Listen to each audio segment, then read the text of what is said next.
तुरंत गुरुजी के पास गए और कहा, गुरुदेव मैं सोचता हूँ राम को युवराज पद दे दूं, राजा बना दूं। गुरुजी ने कहा तो अच्छी बात है, तो बाबा पोथी निकालो, कोई अच्छा सा मुहूर्त देख के बताओ कि कब राम को राजा बनाऊं। गुरुदेव हंसे और गुरुदेव ने कहा, अरे राजन ये भी कोई पूछने की बात है? अरे अच्छे काम के लिए कभी मुहूर्त देखने की आवश्यकता ही नहीं है। अच्छा काम जब भी करना हो ना, कोई मुहूर्त मत देखो। कोई शुभ काम करना हो, जब भी मन में आ जाए उसे शुरू कर दो। और राम को राजा बनाने के लिए मुहूर्त देखने की कोई आवश्यकता नहीं है। इसलिए मैं तो आपको यही कहूंगा कि महाराज बेगी विलंबन करियन नृप, साजिय सकल समाज। क्यों? सुदिन सुमंगल तबहि जब, राम होई युवराज। वही दिन मंगल है, वही दिन शुभ है जिस दिन राम राजा बन जाए। दशरथ जी ने कहा, अच्छा तो मैं कल राम को राजा बना दूंगा। अच्छा, कई बार लोग प्रश्न करते कि देखो वशिष्ठ जैसे ज्ञानी महात्मा गुरु थे, फिर भी राम का वनवास हुआ, रोका नहीं। तो देखिए राम जी का वनवास तो राम जी की इच्छा थी, वो अलग बात है, पर गुरु जी ने तो कहा कि अभी राजा बना दो। बेगी विलंबन करिय नृप, साजिय सकल समाज। सुदिन सुमंगल तबहि जब, राम होई युवराज। वही दिन मंगल है, वही दिन शुभ है जिस दिन राम राजा बन जाए। तो दशरथ जी ने क्या कहा? बोले कल राजा बनाऊंगा। और उसी समय गुरुदेव हंसे और कहा, राजन ये तुम्हारी सबसे बड़ी भूल है। क्यों? क्योंकि आज तो सबके हाथ में है, पर कल किसी के हाथ में नहीं होता। कल तो केवल और केवल काल के हाथ में है। इसलिए कल क्या होगा कौन जानता है। जब भी मन में अच्छे विचार आते हैं ना, तुरंत कर डालो। मानस सीख दे रही है, पर हम करते उल्टा है। गलत काम करना हो तो तुरंत करेंगे, और अच्छा काम करना हो तो कल देख लेंगे। कहीं लड़ाई झगड़ा करना हो तुरंत पहुंचेंगे, हाँ। और कुछ अच्छा काम करना हो बोले कल देख लेंगे। फिल्म देखने जाना हो तुरंत पहुंचेंगे, तुरंत टिकट मंगाएंगे। जो नहीं जा रहा उसको भी कहेंगे भैया चलो। और कथा सुनने जाना हो बोले चलो अभी 7 दिन बाकी, अंतिम दिन जाएंगे। तो ध्यान रखिए, मानस कहना चाहती है कल का कोई भरोसा नहीं, कल काल के हाथ में है। कल क्या होगा वो काल जानता है। इसलिए कल पे मत छोड़ो। अगर मन में अच्छा संकल्प आता है, मन में आ जाए कथा सुनना है ना, तुरंत कथा में निकल जाओ। मन में आ जाए कि मंदिर जाना है, तुरंत चले जाओ। क्यों? क्योंकि हो सकता है कल का विचार बनाया कि कल करेंगे और कल जीवन रहे कि ना रहे। जय हो। आज तो अपने हाथ में है। इसलिए जब भी मन में आता है ना कोई अच्छा काम करना है, तो फिर आज शुरू करो। कई लोग कहते हैं महाराज बुढ़ापे में भजन करेंगे, जब चौथापन आएगा तब भजन करेंगे। अरे भाई कोई भरोसा है कि चौथापन आएगा ही, बुढ़ापा आएगा ही? कोई भरोसा है? अच्छा बताओ, कोई गारंटी से कह सकता है कि कल हम रहेंगे कि नहीं रहेंगे? कोई गारंटी है? अरे कहिए ना, रामपुर वालों के पास गारंटी है? गारंटी है? नहीं है ना। 1 मिनट की भी गारंटी नहीं है। ये श्वास भीतर गई बाहर आएगी कि नहीं, गारंटी नहीं है। कल का भरोसा नहीं है, फिर भी हम कहते हैं भजन कल करेंगे, मंदिर कल जाएंगे, कथा में कल जाएंगे, अगले वर्ष देखेंगे। जब भी कोई अच्छा काम करना होता है तो हम कल पे टालते हैं। मन में आ जाए अब भजन में लगना है, मन में आ जाए अब भक्ति में लगना है, तो फिर उम्र मत देखो, समय मत देखो किस समय आएगा तब करेंगे। नहीं, कोई भरोसा नहीं है। अरे ये मति गति, ये शरीर जब भी भगवान को समर्पित हो जाए वही समय मंगल होता है,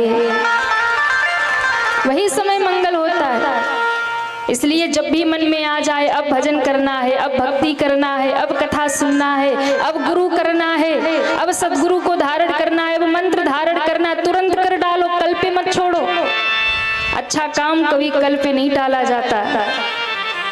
जब भी करोगे वही समय मंगल हो जाएगा, क्योंकि भैया कल किसी के हाथ में नहीं है। इसलिए हर क्षण भजन करो, हर क्षण सुमिरन करो। जब मन में आ जाए कि अब गुरु करना है तो गुरु धारण कर लो, जब मन में आ जाए अब दीक्षा लेना है तो ले लो, क्योंकि कल का क्या भरोसा। जब मन में आ जाए कि अब भक्ति करनी है तो भक्ति शुरू कर दो, भजन शुरू कर दो। जब मन में आ जाए कथा सुननी है तो तुरंत सुनो, कल पे मत डालो, क्योंकि कोई भरोसा नहीं है। इसलिए शास्त्र कहता है, अब देखो दशरथ जी अगर तुरंत राजा बना देते राम जी को तो फिर वनवास नहीं हो पाता, लेकिन गलती क्या हो गई, बोले कल बनाऊंगा, और फिर कल तो काल चक्र घूम गया।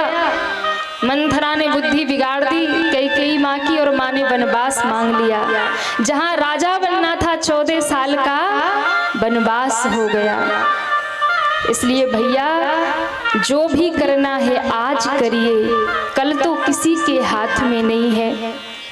जो लोग सोचते हैं बुढ़ापे में भजन करेंगे, ये कर लेंगे, वो कर लेंगे, फिर अब करना क्या है, अभी तो कमाने खाने की उम्र है, अभी थोड़ी भजन करना है।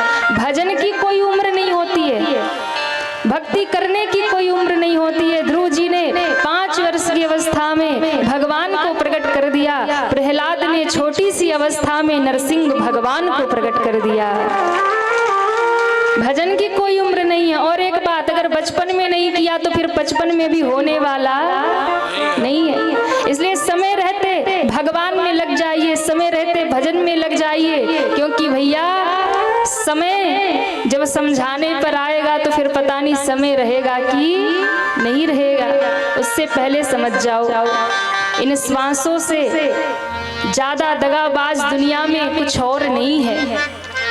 ये जो श्वासें हैं ना, कब धोखा दे जाएंगे किसको भरोसा नहीं है।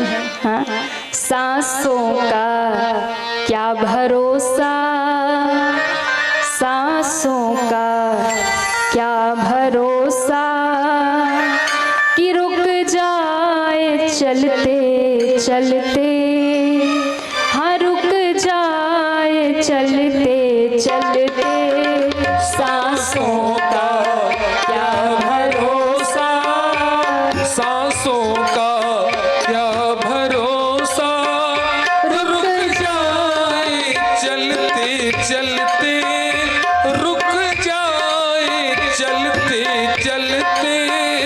जीवन की है जो ज्योति, जीवन की है जो ज्योति, जीवन की है जो ज्योति, जीवन की है जो ज्योति, जीवन की है जो ज्योति, जीवन की है जो ज्योति, बुझ जाए जलते जलते, बुझ जाए जलते जलते, श्वासों का क्या भरोसा, सांसों का क्या उठाइए भरोसा। दोनों हाथों को, श्री हरि।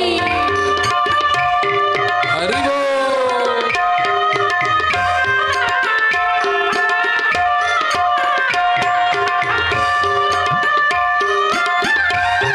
श्री हरि। जय जय।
बना ले, यहाँ प्रॉपर्टी वहाँ प्रॉपर्टी, कुछ भी साथ जाने वाला नहीं है।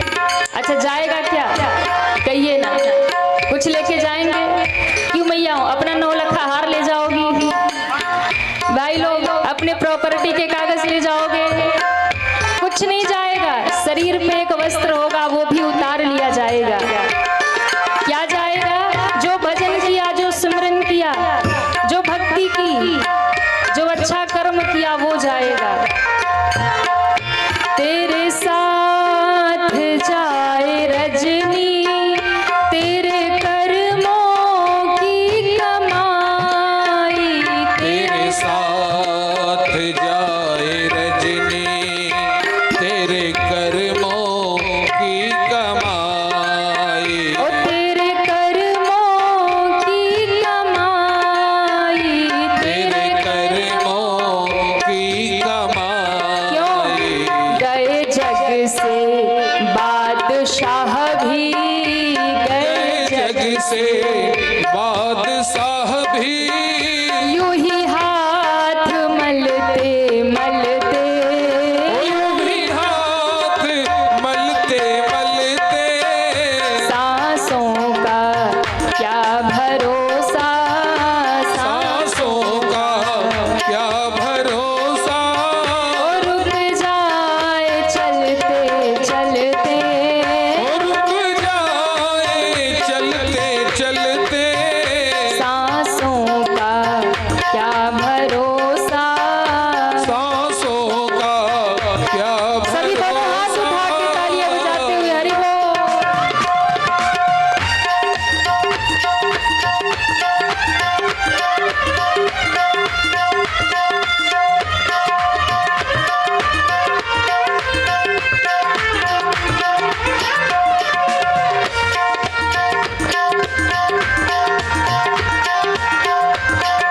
श्री हरि हरि बोल।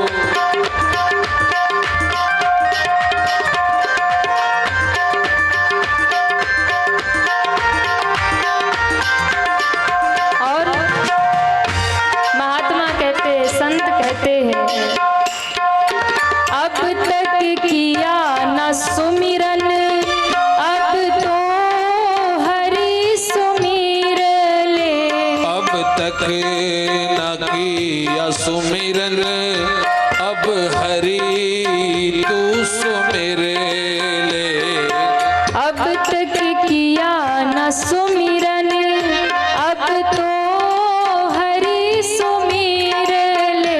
अब तो हरि सुमिर ले। अब तो हरि सुमिर ले। अब तो हरि सुमिर ले। कह रही है जिंदगी की, कह रही है जिंदगी की। कह रही है जिंदगी की। कह रही है जिंदगी की।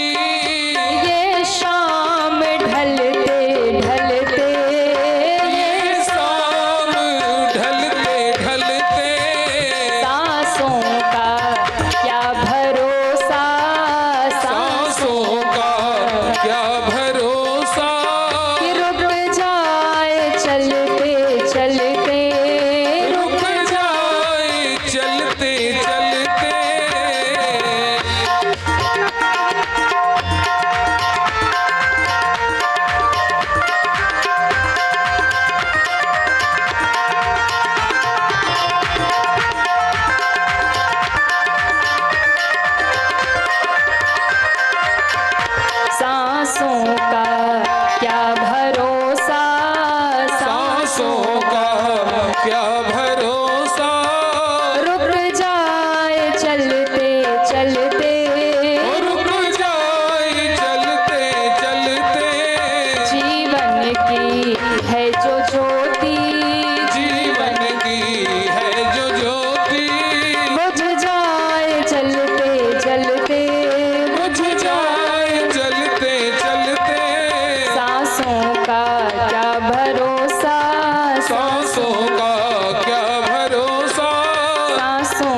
चलते हो रुक जाए। चलते गा लीजिए ना, कल तक का ही मौका है, परसों से कोई नहीं कहेगा गाओ ताली बजाओ।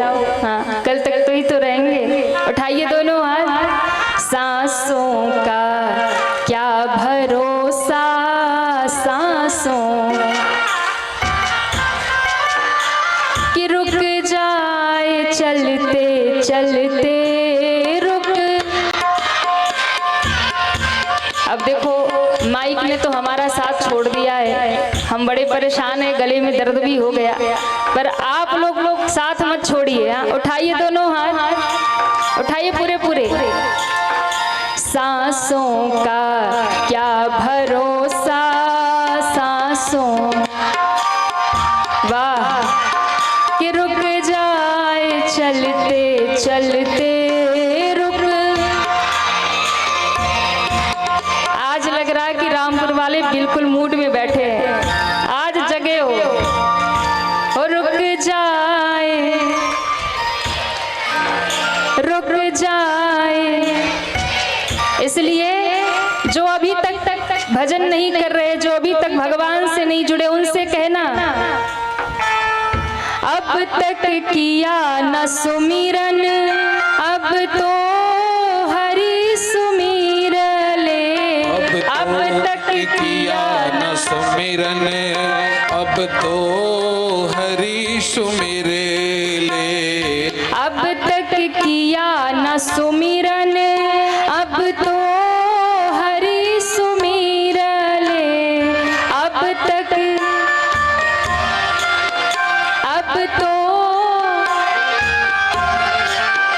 अब तो हरि कह रही है जिंदगी की, कह रही ये शाम ढलते ढलते ये। और पूरे पूरे हाथ उठा के सांसों का क्या भरोसा, सांसों का क्या भरोसा, और रुक जाए चलते चलते, रुक जाए चलते चलते, रुक जाए चलते चलते। रुक जाए चलते चलते।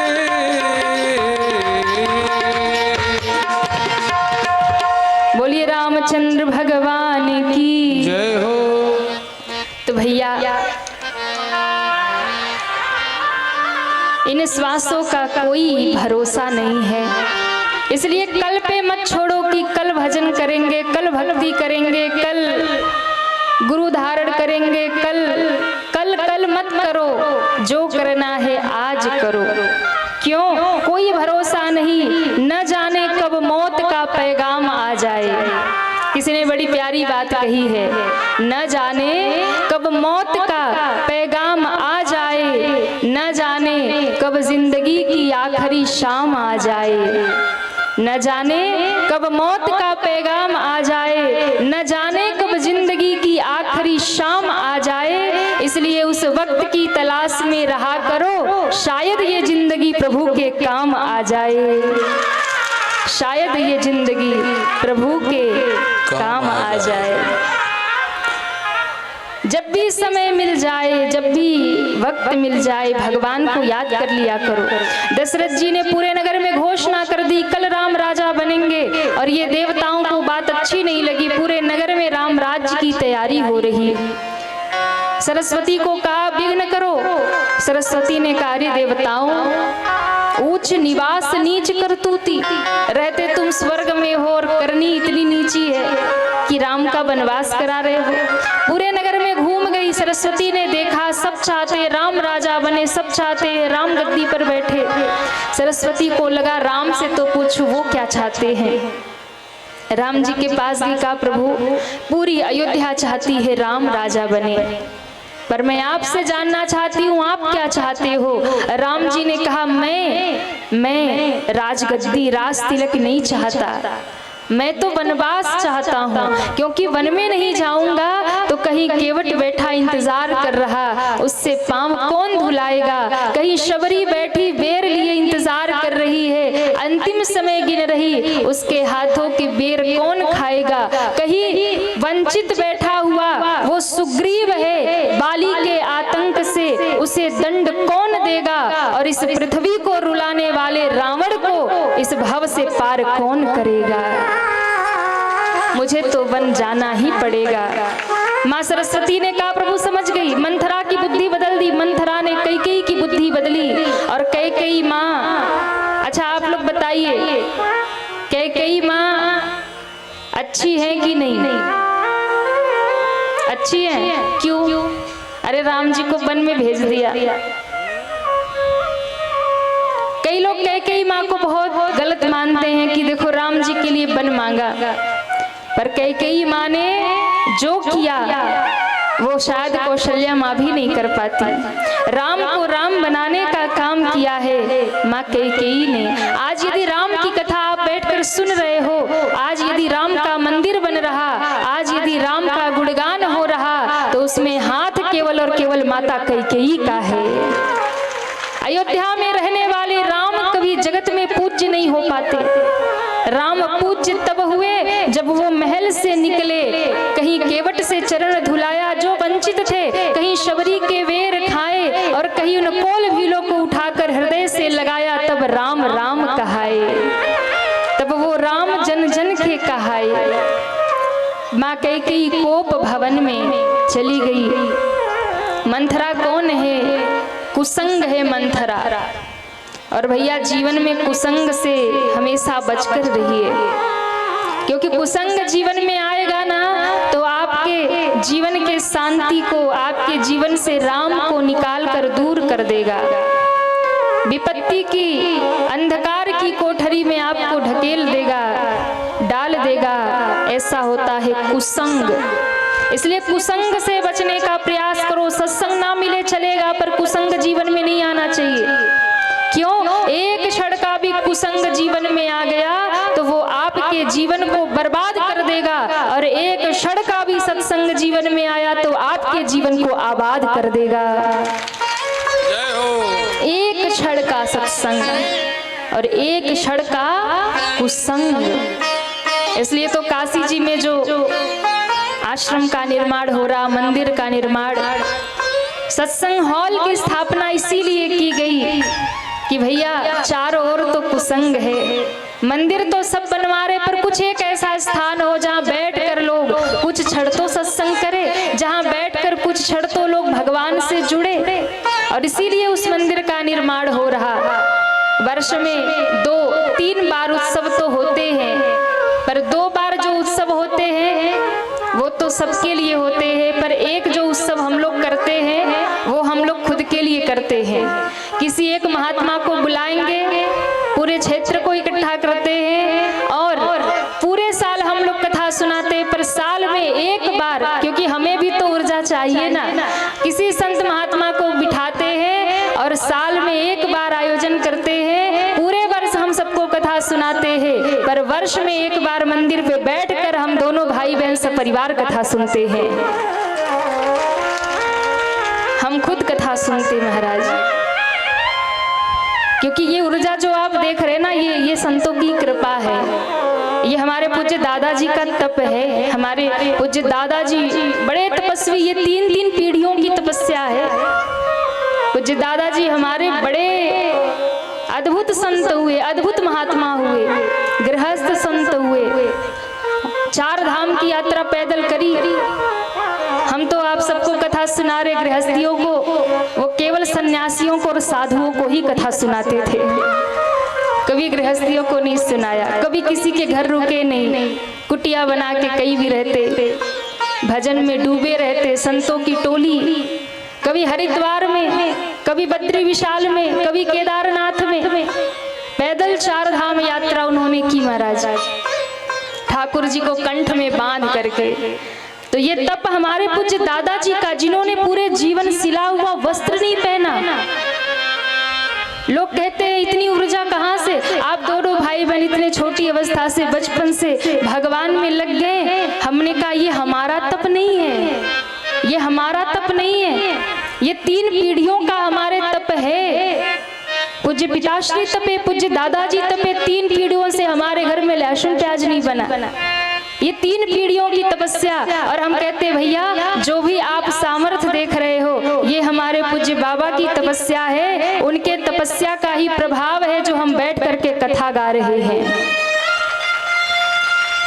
ये तो सूद और ब्याज चल रहा है। दादाजी ने जो कमाई की है ना वो सूद ब्याज मिल रहा, वही चल रहा। और हम जो कमाई कर रहे हैं वो हमारा पूरा हमारे साथ ही जाने वाला है। हाँ, ये भी हम जानते, वो खर्च होने वाला नहीं। तो हम जो कमा रहे हैं धर्म की पूंजी, भगवत नाम की, भगवत कथा की, सत्संग की पूंजी। अब देखो आपको कथा सुना रहे हैं तो ऐसे थोड़ी सुना रहे हैं, हम भी तो कुछ साधना करते हैं, भजन करते हैं। और ये कहने की बात नहीं है, कुछ नहीं करेंगे तो दिन भर ठाकुर जी का चिंतन तो मन में चलता है, आज क्या सुनाना है, आज क्या कहना है। तो बुद्धि दिन रात हमें काम किया यही तो है, दिन भर बैठे बैठे भगवान का ही चिंतन चलता है, कुछ नई खोज होती है, कुछ नई सोच होती है, कुछ नया अध्ययन होता है। तो दिन भर बैठे बैठे हम यही तो करते हैं। तो सोचना भी है तो भगवान को, सुनना भी है तो भगवान को, गाना भी है तो भगवान को। तो मेरी भी तो कुछ पूंजी है ना।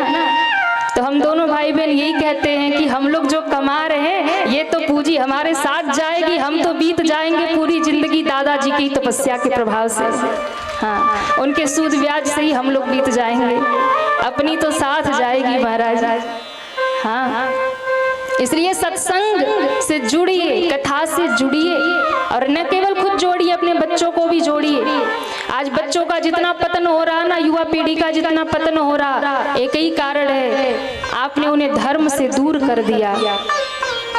इसलिए पतन से अगर युवा पीढ़ी को बचाना है तो उन्हें धर्म से जोड़ के रखो, सत्संग से, कथा से जोड़ के रखो, भगवान से जोड़ कर रखो। और यदि आपका बच्चा एक बार भगवान से जुड़ गया, सत्संग से जुड़ गया, तो कभी भी गलत रास्ते पे कदम नहीं रखेगा, कभी भी नहीं।